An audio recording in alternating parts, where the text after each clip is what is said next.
عابن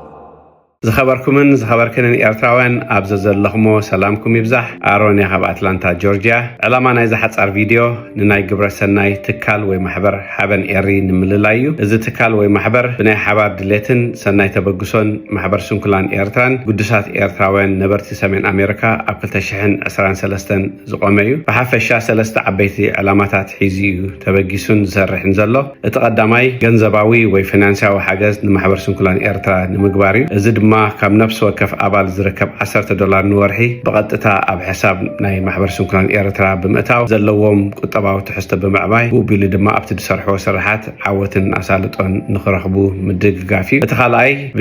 ተበግሶ ማሕበር ስንኩላን ኤርትራን ዝምልከቶም ሚኒስትሪታትን ዝስርዑ ዓበይቲ ንምዕባል ሕክምናዊ ኣገልግሎትን ከምኡውን ማሕበራዊ ኣገልግሎትን ዝውጠኑ ፕሮጀክትታት ብገንዘባውን ንዋታውን ሓገዝ ኣበርክቶ ብምግባር ናብ ዓወት ንምብፃሕ እዩ እቲ ሳልሳይ ድማ ብደረጃ ሞያዊ ዓቕሚ ኣብዚ ናይ ሓፂር 2 ዓመት ግዚኡ እዚ ትካል ወይ ማሕበር ዘሎ